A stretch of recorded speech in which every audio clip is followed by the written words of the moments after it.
The engineers always come up with the same thing. Oh, Adrian's really difficult. Life's going to be so much easier now. Yeah, right. Wait and see. Wait and see till you got to beat the Adrian Newey Ferrari. Prost respected the limit and liked to sort of play with the limit and create a car that allowed him to have a bigger sweet spot, as we talked today about today's cars. But Ayrton wasn't like that. If being absolutely on the razor's edge of balance on the car in the setup meant that he could be 0.001 quicker over the lap, that's what he would go for. If you take the safety car away, there's a commercial loss and there's a potential loss of one of the jokers they can throw out. But in terms of actually administering the race and the sport, probably just having virtual safety cars as the only thing you need. Maybe you have different scales of delta depending on the severity of the incident, and obviously you can bring a red out if you need to, and so forth. Where's the downside in that? And it's much fairer, is it not? Are Mercedes now turning a corner potentially? Because Lewis, particularly in the second stint on the mediums, looked like he had some serious pace. Some say he was driving the fourth fastest car at one point in Miami. Do you think Mercedes are doing good work and going some way at least to bridging the gap between them and Red Bull?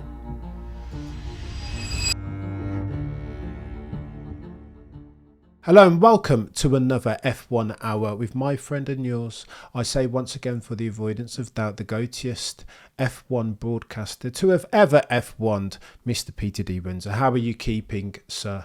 I'm very well, thanks, Cameron. Yeah, just got back late last night from the Sterling Memorial Service at Westminster Abbey, which was outstanding, really. I think we can celebrate Sterling now in a way that you couldn't immediately after his passing, because time is a healer, of course, and it was just wonderful to see the turnout.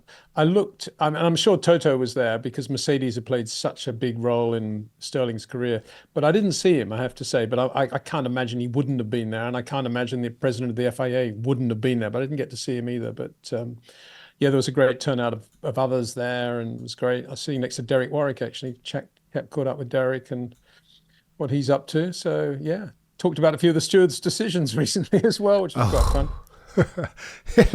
We will get into it, I'm sure, Peter. It's very early doors. No, I love that you were out there celebrating, or over here even, celebrating Sir Sterling Moss. Not something that we do a lot of or enough of in F1 as at May of 2024, right, Peter? Or Well, no, I mean, I think that's a rhetorical question, but the reality is I think that we're still sort of in the twilight of the whole Bernie era, which was basically to dumb down the past as much as possible, because Bernie's focus was always on building the business of today and tomorrow. And so heritage was not something in Bernie's, checklist at all at any stage. And as a result, I mean, I remember, in the 80s and 70s, 80s and 90s, Sterling Moss wasn't that big a deal in the UK. I couldn't believe it, actually, coming over from Australia as a kid to get here. And I assumed Sterling would be this totally megastar, iconic person, even though he'd long since retired. But he wasn't. And there he was, harrying around London on his little motor scooter. And yeah, it was okay, but it wasn't superstardom. And of course now it is sort of this reverence of Sterling, which is there. So I don't think a lot of that was just the Bernie era of not really worrying too much about the past or anything that had happened in the past. And it's kind of sad, but it was great to see the turnout yesterday and the people that did show their respects to Sterling. I love that. I'd love that, Mr. Windsor. Let's talk about, since we're talking about showing respects, last week was the 30th year anniversary of one Ayrton Senna de Silva's death. Your and my mate Matt Bishop did a podcast, a brilliant 3-parter on this. What was your memory around Ayrton? I remember you spoke about him advising you at Macau, the detail of his feedback and where to. What were your salient memories of Ayrton, and how do you remember or characterise him 30 years on? He was Brazilian, so he was a very cool guy as a result. And to us UK, Australia files, somebody from that part of the world, it was always exotic, whether it was Emerson, whether it was anybody else. And of course, in his era, it was Ayrton. And he had this sort of finessey touch about everything he did and the way he dressed. He wasn't ever shabby, but he was never over the top either. Everything was just right. And that showed in the way he lived his life and the sort of places in which he lived and his the closeness to his family and the way he talked and thought about his family and his life in Brazil. And I think it showed in his demeanor outside the sport. And he took the trouble to go up to Duns to Scotland to look at the Jim Clark Trophy room. And he was a man of his own mind, not influenced by hashtags or trends, doing his own thing. And if he wanted to fly model aircraft in his spare time, he would fly model aircraft, even though it may not have been the fashionable thing to do. And that, I love that about Ayrton. He was just his own man in every way, but not in an ostentatious way. He was just a very, I wouldn't say soft, but he was a gentle man in the true sense of the word. I love that. I love that. And on his driving, Peter, Matt said that he was quicker than Prost. Maybe not better than Prost, but definitely quicker. What's your take on that, mate? Oh yeah, I don't think Matt's saying anything new there. He is definitely quicker than Prost, as shown by his poles and well, the ratio between poles and fastest lap in his career, but certainly by the fact that he got so many poles and how much he was on the limit all the time. Whereas Prost respected the limit and liked to sort of play with the limit and create a car that allowed him to have a bigger sweet spot, as we talk today about today's cars. But Ayrton wasn't like that. If being absolutely on the razor's edge of balance on the car in the setup meant that he could be 0.001 quicker over the lap, that's what he would go for. Whereas Prost would always go for the slightly more manageable setup that would allow him to do 53 laps at the same pace rather than just one at a tenth quicker. And so that was the difference. I think there's a lot. I mean, when Prost was racing, we never talked about the professor. This whole thing came up long after he retired, as far as I can tell, in my memory. And we never called him the professor. And I at no stage when they were racing together did I ever think, oh, Prost is much more studious at what he does, and he spends much more time with the engineers, and he's much better on data and setup than Ayrton. It never occurred to me at any stage. For me, Ayrton was just as studious and industrious as Prost. And if anybody would have earned the title professor, actually would have been Ayrton, actually, because of the amount of time he spent behind the scenes with the Honda engineers and the Goodyear engineers and the McLaren engineers and the Lotus and the Tolman engineers, if you like. So yeah, to me, Ayrton was an incredibly hard worker. But the difference was I don't ever remember him saying, this is work, or we worked very hard to get here, which is a sort of cliche that everybody always comes out with when they win a race, or they go, well, oh, we've all worked so hard. I don't remember Ayrton ever saying that. He probably did, but it wasn't something that he majored on, because it was a pleasure for him. Everything to do with Formula One was a pleasure, whether he was sitting with an engineer, whether he was signing an autograph for a fan, whether he was sitting in the race car about to go up for a qualifying lap. Everything was a pleasure. Nothing was work. And I think that's what Ayrton was all about. That was what he wanted to do. That's what he felt he was born to do. And you always had that feeling when you were talking to him, when you were with him.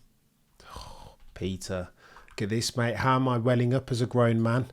Only 7 minutes in. Peter, what are we doing here? Let's fast forward to today's. So there was the Miami Grand Prix. I'll ask you the precursory question as per usual. Biggest story, in your humble opinion, Peter, to come out of the Miami Grand Prix was?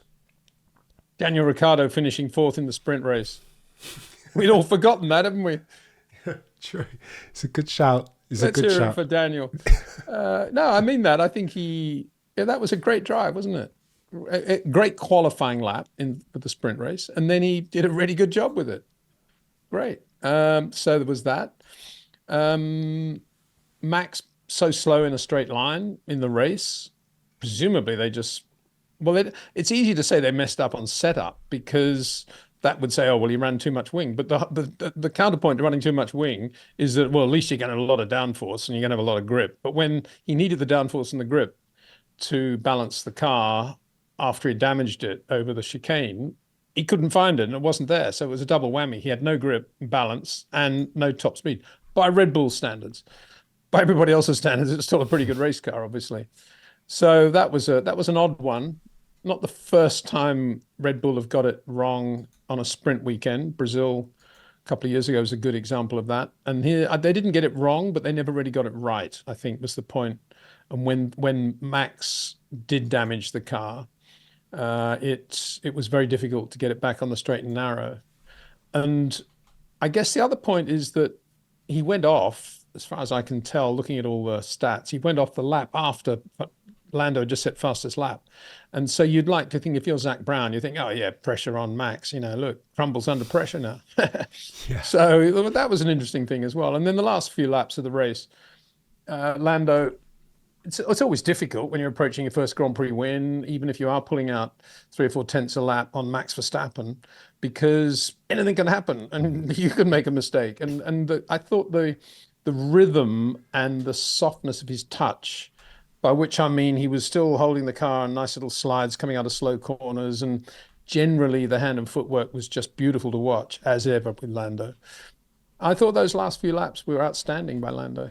Under pressure, achieving something like that is not easy, as we know. And yeah, so that would be another standout. Absolutely, I concur on the Lando thing. Is that a Brazil 2016 Max Verstappen coming of age type of drive for Lando? Will we look back on that drive from Lando and Norris, Peter, in a couple of years and say that was Lando getting over the hump?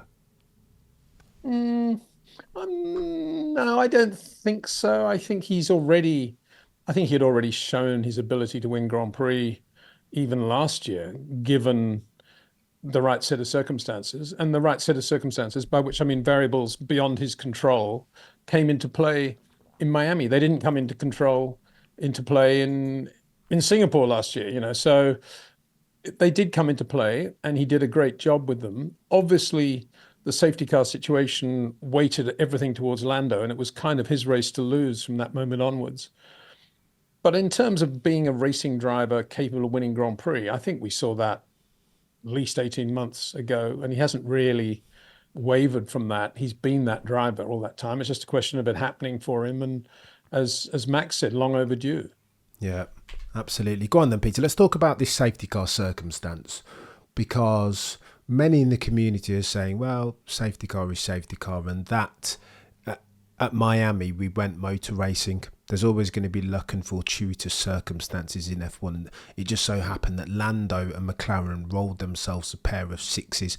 Others on the other side of the fence have said safety car now with virtual safety car and red flag, that they're leveraging it too much as far as the FIA are concerned, that they're using it as it's always been used, as a tool to kind of reignite excitement, to reset the race when we're getting a bit of procession. What do you think? What do you make of that, Peter? Which side of that fence do you sit?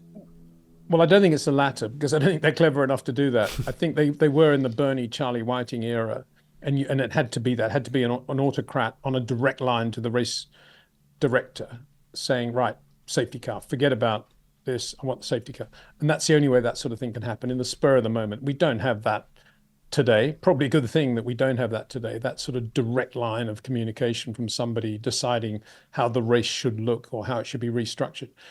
So everything that's going on now is the sort of fallout from the Bernie era, the fallout from the sad loss of Charlie Whiting, the fallout of Abu Dhabi 21, and rules being rewritten and tightened up and loosened up or whatever, virtually by the race. It's pretty chaotic. It's chaotic because there are 10 ultra competitive teams that all want the best for themselves and don't really care about the other 9 teams. And so they're always going to be biased in everything they say to the FIA. The FIA have to dilute that and put that in amongst what they consider to be the true essence of the rules and administer the rules. So it's a mess, really, in other words. And it always will be a mess because it's so competitive. And the only way you'll ever change things would be if you had a Bernie Charlie type duo again in total control of what was going to happen next. Throw Herbie in there as well, I suppose. And that isn't going to happen in the short term, I don't think. So we have to live with what we've got, which is going to be the sort of scrambling around. And there are some weekends when the FIA will not be talked about at all because everything went pretty well. And there'll be other weekends when some error that has been made, apparent error, has completely changed the outcome of the race, and everyone will go ballistic. And that is the era in which we live. So far as Miami goes, I think from what I understand of the regulations and the way the safety car was deployed, everything was done correctly. And there is no way you can have a rule which says the safety car can only be deployed when it knows exactly who is leading the race and can get in front of that car. It says it will try to get in front of the leader of the race. And the leader of the race, of course, can change dynamically, even as the safety car is driving down the pit lane. And we had Piastri coming in, we had Sainz coming in, confusing things. And if you're doing a lap chart on the start-finish line, as we all used to do, it was interesting to know actually who would have crossed the start-finish line first at that point. And of course, some of it would be where the pit boxes are relative to the start line. So it was quite a complex situation. And I personally think if you're Max, you probably feel robbed, or Red Bull, that is. Max probably doesn't, but Red Bull probably do. But they need to say, some things work out for us, some things don't. This was an occasion when obviously it didn't. And maybe Lando would have won this race anyway. Or Piastri might have won that race, Sainz could have won that race. I mean, maybe those two wouldn't have had the moment they had they not come in on that lap. Everything might have been different. So there are a lot of ifs and buts. And of course, it all comes down, ultimately, all this comes down to the rule that you got to make a pit stop anyway. And we have a tire monopoly, which basically allows Pirelli to build tires at the maximum capable of only doing 50% of the race distance, or just around that 50 to 60%. If we were not in that era, none of this would be talked about anyway. And you'd have the safety car doing what it could still do. It could bunch up the field, but there wouldn't be all this thing about you've got to make your pit stop now and all the pressure that comes with the pit stops. It would just be the safety car bunching up the field. Yeah, one or two might duck in for a new set of tires, but you wouldn't do that if you're going to lose a lot of track position. So ultimately, it does come down to it being a Pirelli monopoly. And if Ross Brawn and Ferrari hadn't been so tough on Michelin in 2006, maybe Michelin wouldn't have withdrawn, and maybe we'd still have Michelin in there with Pirelli, and we wouldn't be having this conversation now.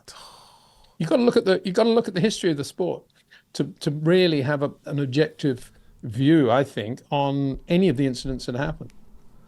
And that's the trace of this one. Yeah. Don't disagree, Peter. However, I'd push back on you ever so slightly on the safety car. I think the theory that a lot of people are trying out, change the rules ever so slightly and ban pitting under safety car circumstance. That would solve a lot of this. Or how about, I mean, if Bert comes out and misses the race lead, then surely virtual safety car is something that you can control, right? So if when safety car comes out, Lando is 11 seconds ahead of Max Verstappen, then surely make him drive to the 11-second delta. There's no way that, I think when the safety car came out, Lando was 11 seconds down the road from Max. But then when he pitted, he was 30 seconds. And I'm like, yeah, not fair, that's Peter. right. I mean, there's a big question mark as to why we have safety cars anyway, and why we don't just have virtual safety cars. And the only reason we have a safety car, as far as I know, is because it's felt that, one, it's a good thing to throw out to bunch up the field. And if somebody's leading by half a lap, let's make it exciting over the last 10 laps. And beyond that, it's quite a commercially viable thing, isn't it? You sell the rights to Mercedes and Aston Martin, and there's more money in the kitty. If you take the safety car away, there's a commercial loss, and there's a potential loss of one of the jokers they can throw out. But in terms of actually administering the race and the sport, probably just having virtual safety cars as the only thing you need. And maybe you have different scales of delta depending on the severity of the incident. And obviously you can bring a red out if you need to, and so forth. Where's the downside in that? And it's much fairer, is it not? And I agree. I mean, occasionally you do get drivers saying, how did he get to be 9 seconds in front? We're supposed to be virtual safety car. But I think in the last couple of years with the whole Delta system, it's worked out quite well. And yeah, you make a good point, Cameron. And I think, I imagine they make a lot of money from Mercedes and Aston Martin. I think that's the real problem. Yeah, either humanity, Peter. Money, they say, is the root of all evil. And I just don't like. I lean into the drive to survivation of F1. I don't think it's necessarily a bad thing. But in this particular instance, Peter, as much as I spend my time watching other sports, there's no sport that I know of in the world where you can build up a gap that makes you uncatchable, and then like in the 11th hour, all of a sudden something beyond your control can completely level the playing field or subvert it even. Have a Max Verstappen and soft tyre situation in Abu Dhabi again. I'm not sure it's in the best interest of the sport. Blame Nigel Mansell for all this, because if he'd stayed at Williams in 93 and won his second world championship, which I'm sure he would have done against Prost, if he hadn't gone to Indy, and if the ratings on ITV's coverage of Indy hadn't gone through the roof as a result, and if the ratings on Formula One hadn't started to decline, Bernie wouldn't have said to Max, "What are they doing at Indy? It can't be all that Mansell bloke. Must be more than that." I'm only paraphrasing, obviously. And the answer would have been, "Well, the safety car, it's a boring race. They just throw out the pace car. Oh, well, let's bring that in." And so that's where that came from. It literally came from Nigel Mansell going to America, putting up the ratings, and Formula One fighting that with the application of their version of the pace car, which is called the safety car. It had to be a different name, of course. Yeah. And that's why we have it. Yeah. And so, where do you draw the line on what's where we're going with this sport and what we do with it? I agree with you 100%. I think if a guy's leading by 56 seconds, he deserves that 56-second lead. And I hate to see that taken away from him. But I'm sure there are a lot of people out there, probably hundreds of thousands, if not millions of people, who say, well, if it's boring old Max Verstappen or boring old Sebastian Vettel in the Red Bull days or boring old Michael Schumacher, let's make the race much more interesting. And the safety car would be good. I'll tell you something else, actually, on that. In my opinion, if you're going to bunch up the field and you're going to have the safety car and you're going to say, well, it's a bit boring and we're going to bunch up the field, why do they have that limit on when you can start overtaking? Surely the whole point of a safety car, it used to be, was somebody getting a jump as the safety car, as the leader. You anticipate when the leader's going to hit the throttle. The other guy's anticipated it perfectly. He gets the run and passes him into the first corner. They're alongside going down the pit straight. Why have they taken that away? Because that was Juan Pablo Montoya against Michael, I think, in Interlagos. That's one of the things we remember about Juan Pablo.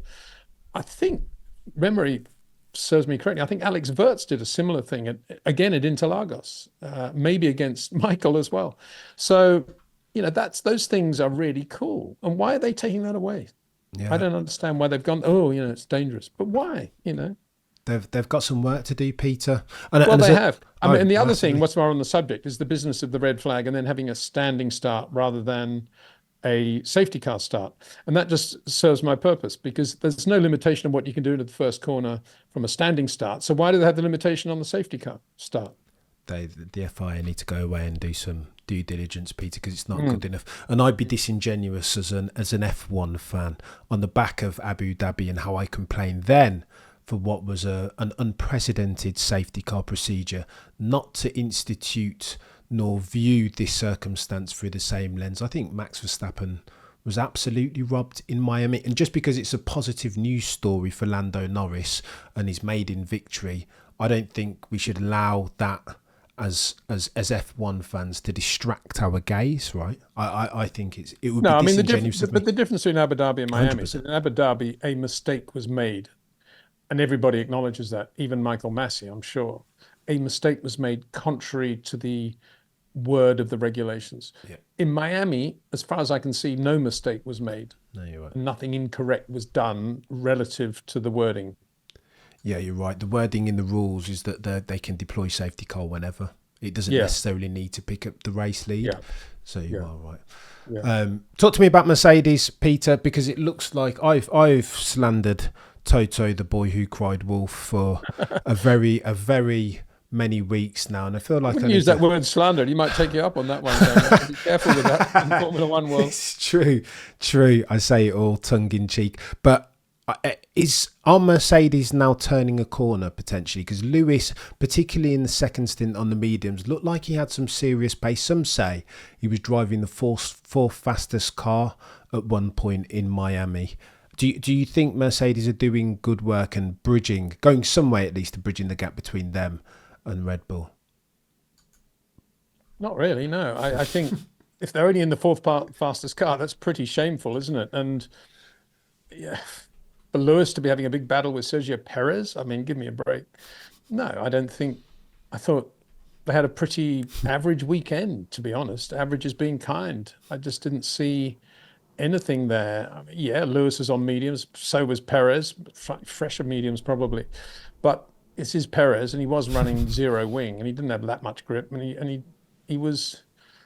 Yeah, Hamilton shouldn't be racing against Sergio Perez, should he? He should be racing. He should be well ahead of the two McLarens. I mean, this is the factory Mercedes team we're talking about. It's not some support team, and he wasn't even in the same category as the McLaren. So that's the only way you can judge the factory Mercedes right now, is how is it relative to its customers. Yeah. And it's sort of 50-50 whether they're better than Aston Martin over an average at the moment. Sometimes Aston get it right, sometimes they don't.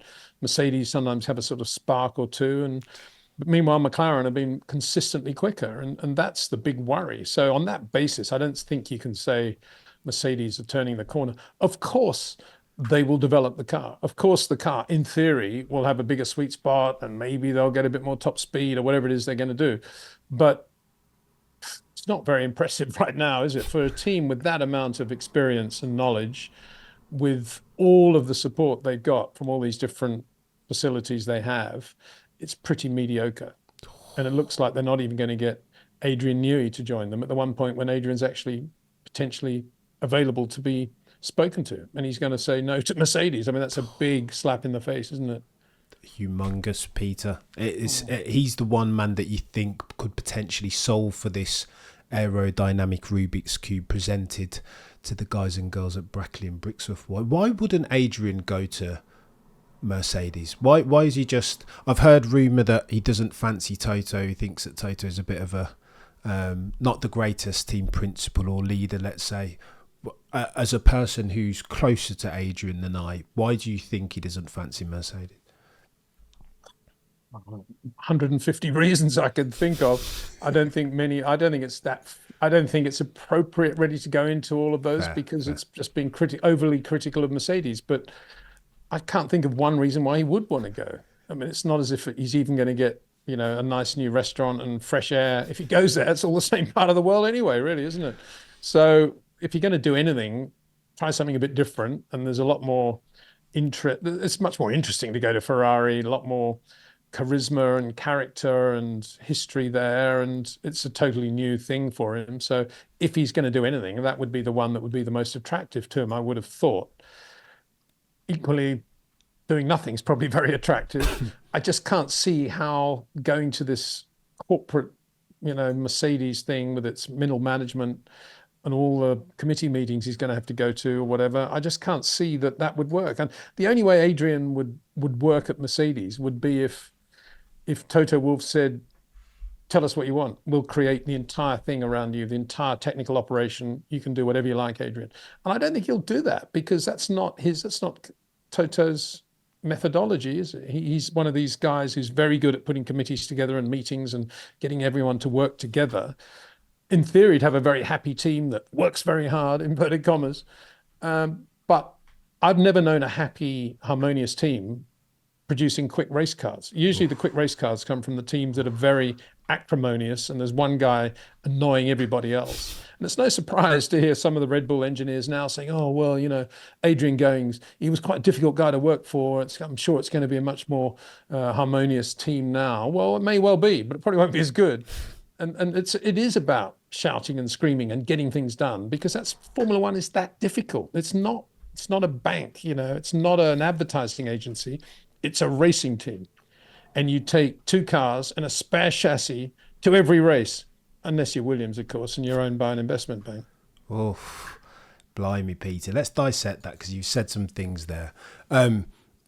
Adrian Newey, I know we spoke before about Christian Horner's ability to manage Adrian in real time, to give Adrian Newey sufficient length and breadth to kind of crack on, do your own thing, mate. You're a genius. If you want to go and design a hypercar, go and do that. You want to go and travel around the world, okay, cool. You want to reduce your hours, go for it. But there has been this talk on social media about the likes of Pierre Vacher and Enrico Balbo as head tech guy and head aero guy, minimalising publicly Adrian Newey's contribution. Some say on one side of the fence, Peter, that since RB19 that Adrian hasn't necessarily touched the car. Obviously he had his accident, fractured skull, so probably wasn't able to necessarily with RB18. The other side would say that Adrian Newey is a conductor, and a lot of the success that the Red Bull have had in recent years, that there's no way that could have happened without Adrian Newey pulling the strings in the background. Where do you sit with that, Peter? Oh, 100% with the latter. And I don't even think he's a conductor. I think he's a conductor who's also a first violinist and head of percussion. And he does play those roles on a regular basis. And he's a very good race engineer as well, who would earn his salary in a pit lane just being a race engineer and nothing else, performance engineer. So he's all of those things. And he's probably spent a lot of time in powertrain as well, which I'm sure the aero department probably don't even know about. So yeah, Adrian's like Colin Chapman. He's very able to design a complete car from front to rear. And as I said, it's no surprise that anybody who has worked for Adrian, when Adrian's leaving the team, would say, well, you know, he didn't do that much and we did a lot more. And I can remember one Sunday when I was in there and he wasn't. And yeah, they always do that. It happens. It's happened since the age dot. There's nothing new in Formula One. It's just like a new team principal joining a team and saying, oh, well, you know, now I've got here, it's going to take 10 years to turn this team around. Don't expect results overnight. It's the same cliche they always come up with. The engineers always come up with the same thing. Oh, Adrian's really difficult. You know, life's going to be so much easier now. Yeah, right. Wait and see. Wait and see till you got to beat the Adrian Newey Ferrari or whatever it's going to be. So no, Adrian for sure has had his imprint on that. And if he hasn't sat down and designed the RB20, it's because it's designing itself kind of thing, isn't it, already? And it's building block after building block. So yeah, underrate Adrian Newey at your utmost peril. Yeah. That's all I can say. Yeah, it's going to be interesting when he comes back from holiday. Hopefully, for Lewis Hamilton fans all over the world, he joins Scuderia Ferrari and they build. Is he on holiday? I thought he was doing the Spa, whatever it is. I think I think the plan is for him to take a break. It's all PR, isn't it, Peter? At this stage, well, I can imagine now. He was probably thinking, "I'd love to go to Sterling's memorial, but if I go, it's just going to be nothing but people everywhere, harassing annoying me and I don't want to do that because I want to pay my respects to Sterling. And it's life for him right now is probably incredibly irritating because he can't go anywhere without people coming up and annoying him. Badgering him. Yeah, poor Adrian. I suspect he'll go on holiday. Poor Adrian, but I mean, he just knows that's the situation and he's got to let it calm down and quieten down. And once the August break is over, he'll come back to surface and see what he feels like doing, I think. Yeah. Let me talk to you very quickly, Peter. You've been super generous with your time about the FIA and Mohammed Ben Sulayem, because this isn't the first instance that we've seen this happen season to date. But at the Miami Grand Prix, Mohammed Ben Sulayem was particularly visible as far as kikiing with drivers. It was almost like he wanted to be Paul or John Lennon to Lando's Ringo. And I don't think that's acceptable, particularly since it was Lando's moment. He should be front and centre. This was his maiden Grand Prix. So why have the FIA got an issue with the head of the FIA being this attention-seeking kind of, not megalomania, that's probably too harsh, but you know where I'm going with that, Peter. Have they got an issue that they need to solve for here? I know where you're going. I'm a guy that lived through the whole burlesque era, and I actually quite enjoyed the whole buffoonery of burlesque, going around with these brute Fabergé aftershave and embracing everybody and nobody understanding a word he was saying, even in French, even if you were French, and everybody's this bon ami thing, and he was the master of the universe. the good thing about that is that with these people, you actually know what's going to happen next because they're Mm. so obviously predictable that they're manipulatable, and Wow. that's quite a useful tool. And if the current president's being sort of upfront and all that, at least we know what his agenda is, and it's quite easy to work around that, is it not? And then get on Fair. with the real work. I don't mean that facetiously. I just mean I think in that position, I would imagine he feels entitled to sort of go up to Lando and put his arm around him and take credit for Lando's win, even though he's probably played no role in it whatsoever. But he might think, I don't know. I mean, I'm just making this up now, but I mean, who we may never know that maybe there was a point when Ron Dennis's Marlboro sponsorship was in trouble, and maybe the current president put in a good word for Philip Morris, Saudi Arabia, and they got a bit of extra money, and he probably feels responsible for saving McLaren at some point. And if he hadn't done that, Lando wouldn't have won the Miami Grand Prix. Oh. I don't know. I'm only making something up, but you just never know, do you? You just don't know with these people, and so that's why I don't really judge them. If I hope I can say that with the sincerity that I should be saying it. I don't judge it because I just don't know what it must be like to be in his position. So there was that. I mean, I'm not, and I don't know whether this is where you're going with the next question, but I'm not a fan of mixing politics with sport, and I think that's where we need to draw the line very carefully. And in theory, the FIA have done that when it all rose to a head with Lewis's Black Lives Matter and how far that should come into the sport. And we now have it pretty nice, I think. I mean, I hope we're not disrespecting Lewis's charity there or Lewis's belief in that. But I think when you start mixing it with modern politics, particularly American politics, then I think it's going too far, and sport needs to stay away from that. And we're already in great danger of being accused of sport washing anyway with the whole Saudi Arabian money thing. So I think the politics is something that the FIA should be very, very aware of. 100%, Peter. And I think this is absolutely where I was going with the next question, because I think Mohammed Ben Sulayem, as far as I think it can't be both, right? The non-political thing and politicizing F1 are mutually exclusive. They can't exist in the same space. So for them to say to Seb Vettel and Lewis when they wanted to bring their left-leaning politics into it, no, that's not for F1. But then for me to see Donald J. Trump at the Miami Grand Prix, kind of being in the hospitality even of McLaren and kind of shaking hands and kissing babies with Mohammed Ben Sulayem, I'm like, which one? What message are we sending? I'm with you, Peter. Life is too hard for me to watch sports and have it politicised. I'd much prefer not to, but it can't be. Pick a side, FIA, I think is the point that I'm trying to make. No, I think, and I agree with you. I mean, Trump's on record as saying he doesn't believe in global warming, whatever that means. Doesn't believe it's happening, or doesn't believe that the cause of it is the thinner ozone layer. I don't know, but he said that.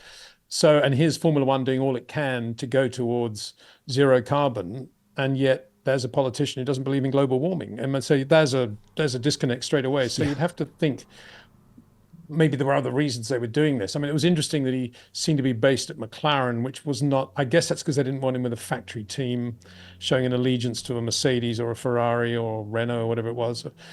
So they took a customer team, and it just happened to be Lando winning on the day. The Prince of Bahrain was the link.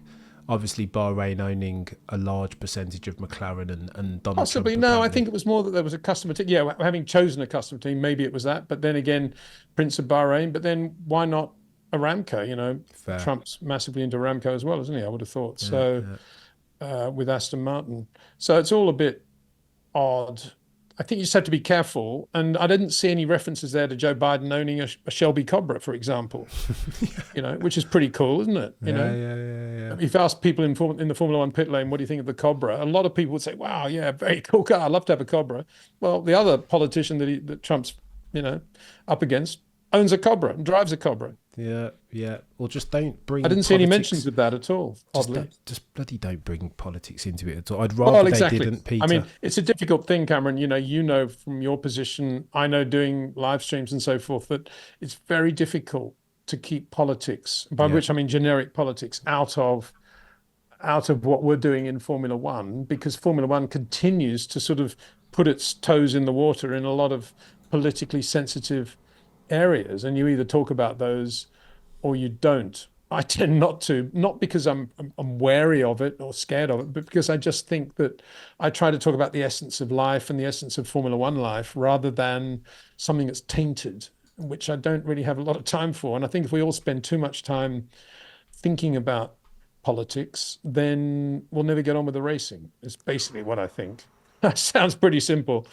And I was talking to Zach Brown not so long ago about American politics, and I think he has a similar feel. I haven't got time, mate. I'm racing. Let's change the subject. And I think that's what it is, isn't it? I'm going to the Rally of Portugal this weekend. I'm looking forward to it. I'm not really worried about, not thinking about, I don't want to think too much about all the politics around the sport. I want to think about throttles, engine noise, opposite lock, sequential gear changes, four-wheel drive or not. I want to see it all. I want to see the dust, and I want to feel that on my face. That's what I want. Mate, you've nailed it there, Peter. Absolutely captured the essence of the sport. And I almost feel, from my perspective, that politics and sport, the feeling that I get from sport and F1 and the dirt in my face, like the smell of the petrol, they're diametrically opposed. Like, life is too hard and far too serious for me to get to a race weekend to have to be confronted by the very thing in politics and life being very serious and the world being chaotic. To consider, I don't want to be that's the thing that I'm running away from, Peter. I don't want any politics on a race weekend, but hey, that's right. I mean, and going to that rally, I know I'm going to be thinking about Carlos Sainz Senior because of how good he was and still is as a rally driver, and that's going to make me think about Carlos Sainz Junior and what he's going through. That kind of puts everything else into insignificance, I think. But I still say, to be a front-running Ferrari Formula One driver, winning races, to know that you're going to be sacked at the end of the year it's a unique situation. And I don't think anyone in the sport is giving that enough consideration. And it's not a worry. It's a disconnect between what should be happening and what isn't happening. It's just a bizarre thing. And I don't feel sorry for Carlos, but I feel bad for him because this shouldn't be happening. I don't feel bad for Lewis because you can't blame him for taking an offer if it's on the table. But I do question why Ferrari still would want to replace Carlos with Lewis when they got Charles Leclerc. It just doesn't make sense to me, really. Yeah, the rationale is absolutely questionable, Peter. But here's hoping, if karmic justice is a thing, that Carlos Sainz lands on his feet and replaces one Checo Perez, because that might be a thing, Peter. That could. Is that what social media are now saying is a possibility? It's between him and Sauber, soon to become Audi, of course. I understand that, but if Carlos wasn't around, are they still thinking of replacing Perez, or is it only because Carlos is available that they're thinking they might do it? So Checo's in a bit of a purgatory, a contractual purgatory at the moment. They see Checo as that they need to keep him motivated. Not having him sign an extension is almost a carrot and a stick thing. They see that as motivating him. The longer that they draw out that contractual negotiation, the more in their mind that they optimise for Checo Perez's performance. Meanwhile, why don't we have... There's no downside from Christian Horner's perspective, at least. Why don't we have precursory contractual negotiations with Carlos Sainz Jr., particularly since he's in a rich vein of form? That's what I think. If speculation and rumour is a thing, that's what I think. But what would happen if Max has a mechanical retirement in the next 3 races and Perez wins all 3? Oof. I have no idea, Peter. You're asking the well, see, that's my point. There. I mean, Perez isn't going to be a different driver. He's just going to have benefited from the situation that he was in. So this is one of the other things that's annoying about Formula One, is that a lot of decisions need to be taken in the very short term based on what happened in the race before. Decisions and also social trends, rather than looking at the overall picture of what is the thing that really matters. And that's how quickly things could change. It's a good shout. Perez could win the next 3 races and be talking about winning a world championship, for all we know. It's a very good shout, Peter. And I think Red Bull, do you remember a couple of years ago when they extended Checo's contract at the Monaco Grand Prix? Yeah. And that was when Checo was massively in the ascendancy. And literally the second that he put pen to paper, his form did one of these, didn't it, Peter? Did a Ricciardo Patrese, 100%. So I don't think they're keen to repeat those mistakes. And even I think if he were, in your hypothetical example, if he were to go and win the next 3 Grand Prix, I think they would normalise for his performance. If Max DNFs each of those 3 races, I don't think that would be a... No, but what I'm saying is if that happened, then presumably they'd stop talking to Carlos then. I don't think they would. I don't think they would, Peter. I think they're normalising for Checo's performance now. Let's see. Okay, let's see what you mean by normalising. Yeah. Okay. Well, we'll see what happens there. It's going to be interesting. It is. It is. And as I say, I feel bad for Carlos that he's in this situation. But it does seem to be getting the best from him in general. Yeah, and obviously not every race, but he didn't do too badly in... I mean, it's an interesting thing, isn't it? He got very emotional, much more emotional than he normally gets in Miami, once he had heard that no action was going to be taken about the incident with Oscar. And then that led to the wing braking incident. And I think that was a culmination of the number of times Carlos has come off badly. Melbourne last year being a very good example. Yeah. Has come off badly with stewards' decisions when he's been on the inside and somebody on the outside has got the benefit. And now he's on the outside and he didn't get the benefit. Yeah, no, I think that's why he went emotional about it. I think you're bang on, Peter. I think sadly for Carlos, I think he does have the potential to get a bit in but I think it was understandable, Peter. It's the first time he's got emotional actually in a long time, I think. I've never heard him.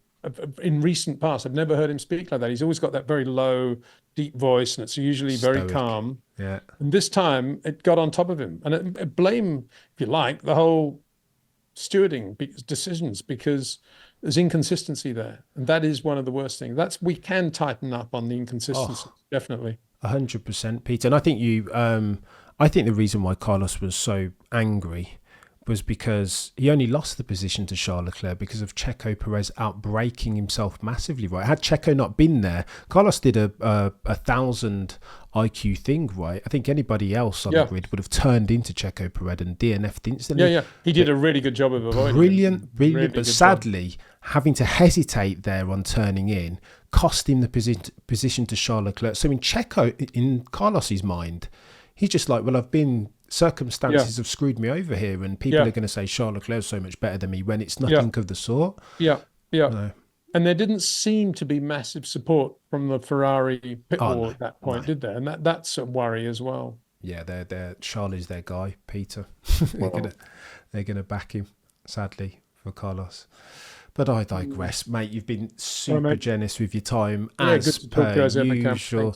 Guys, if you're watching on YouTube, be sure to smash the like and drop a comment. If you're listening on a podcasting platform, do me a favour, follow, 5 stars and review. If you're not already subscribed to the Peter D. Windsor YouTube channel, then what are we doing?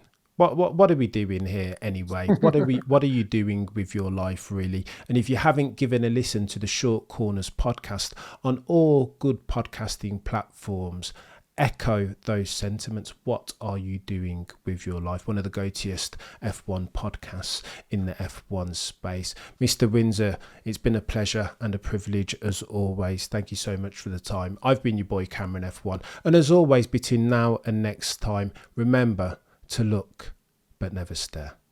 Peace. Thank you.